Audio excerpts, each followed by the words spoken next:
Yeah. Hey guys, back at you again with another review coming out of the Toronto International Film Festival 2023. Of course, I am going to be talking about the latest from master director Hirokazu Kore-eda. Of course, I'm talking about Monster, starring Sakura Ando, Aita Nagayama, Soya Kurokawa, Hinata Hiragi, and Yuko Tanaka. This film obviously got a lot of buzz coming out of Cannes.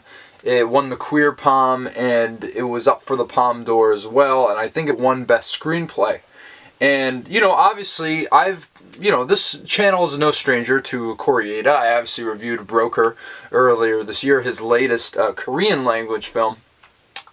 And still, only having seen that and Shoplifters, the Academy Award nominated film, I haven't really seen much of Kore-eda's filmography to date. So when I say these things in this video, please take them with a slight grain of salt, in the sense that there's still some great movies of his that I have yet to see, and that I think might surpass this one. But to be honest, first off, I want to say I almost didn't go to the screening, but luckily I was able to get a ticket for a little too much, and be able to get to see Kore-eda-san there in person, talk about this movie. And look, really from what I've seen, I think this is Kore-eda's finest film, which is really interesting because this is one of the only few, I believe, since his debut film that he didn't write. Of course, being written by Yuji Sakamoto, and really what I think is one of the best scripts of the entire year. And my goodness, the way this screenplay is structured is very Rashomon-esque in that sense. And I think I like it even more than Rashomon. I know, hot take. But hear me out. I mean, look, I think the way they use the structure hurts it slightly in the end, and I'll get into that later. But similar to a film like Andragogy, which I just reviewed, I think you can see how this film is really built on the perceptions of what is being told to people, told to the public. Because it starts off as this very dark film. You're like, oh my goodness, what is happening? They really insinuate that there's a lot of things going on, like child abuse within the school system, all this sort of stuff. And as the film progresses, and you get to see each side of every story, you think you have it pinpointed how you feel about these people, but then Sakamoto and Kore-eda are able to pull this empathy out once you see the full side. As they say, there's two sides to every story, and I think Monster really is the clear example of that. But by the end, it turns out being a story that is somewhat heartbreaking. Obviously, there's so much that goes wrong in this movie, but it's really tender and it's very beautiful. And by the end of the film, it kind of has this, it obviously has a very clear anti-bullying message, which I found to be just very, very poignant and very much anchoring you into the characters in this film and what they're going through internally. I really loved the approach to this film and the structure, like I said, because it really reveals character depth in a way that I would argue in some cases not a single film this year does better. And I gotta say that there's a lot of standout performances in this. Like Sakura Ando, who's playing the mother to Minato in this, who's supposedly being abused by his teacher.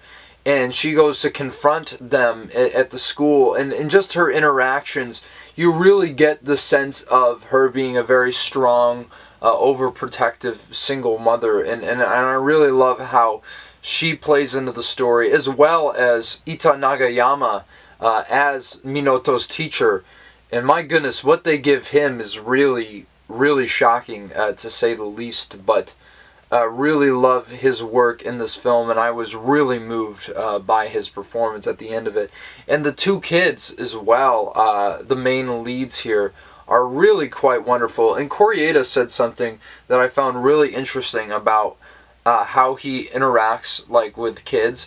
on set and like how he's able to, you know, get them to remember their lines and all that. Basically, when he's writing the script, he basically gives them a rough outline of what they should say, so that way their natural dialect comes through and they're able to talk just like normal kids would. And I think that's quite a brilliant approach. Obviously in this movie it was a bit different because he didn't write it, but I still think that's very insightful to hear his approach to working with child actors, and something that really anybody can learn from, so I thought I'd throw it in there. But even so, you can tell like how delicate he is with these performers, and what he's able to pull out of them is something that feels so raw, so authentic.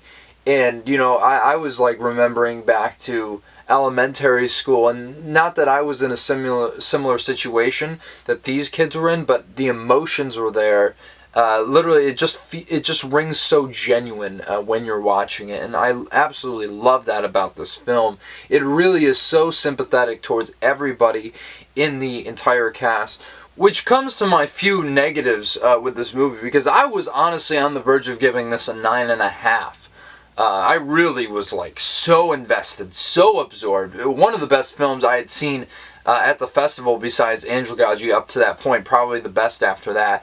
But I feel like the way this is structured, the way they wrap up some of these characters' arcs, as good as the writing is for those characters, I feel like it could have been tied up a bit better by the end. I guess I was expecting a bit more exploration as to how these arcs concluded. And there's one character that I'm not entirely sure on their motivation, and they really have some beautiful moments, but I really would have to watch it again and see how it plays out. But really, I mean, this yet again is a bit of a departure too from the found family elements that were found in Kore-eda's previous few films. And I found that to be quite refreshing, because this is what I wanted to see from Kore-eda. And yet again, I mean, I really think this is one of his absolute best films. I like this more than Shoplifters.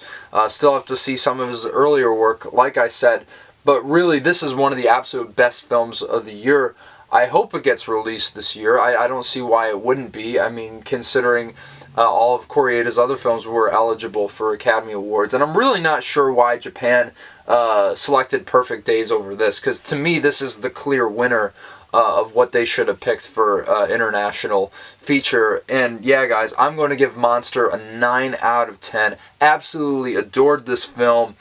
Don't be surprised if you see this on my top 10 list of 2023 coming early next year.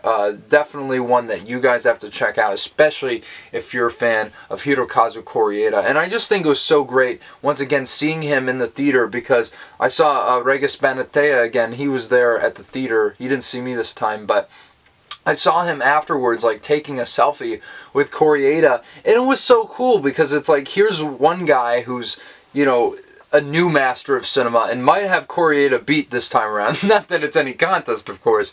But I think it goes to show that at the end of the day, whether you're a filmmaker or you're just there watching the movies, we all have one thing in common, and we're all fans of cinema and love the art form. And I think that speaks highly, more than anything else that I could possibly say. But it really is just great to see Kore-eda there. Wish I got to say something to him, but he was a bit surrounded, so I didn't want to go and bother the man. But he's earned his due, you know? Like, we can leave the man alone, though I'm sure he's an incredibly sweet guy, because his films are so humanistic and so touching that I would refuse to believe anything but. But yeah, guys, let me know what you think if you saw Monster at either Cannes or TIFF. Let me know in the comments below. And if you haven't seen it yet, are you excited to watch this upcoming film? Another amazing piece of work in his filmography, and I can't wait to watch it when it comes out once again in the States. But yeah, guys, until the next video, which I'm very excited to bring you, coming out of the Toronto International Film Festival, I will see you later.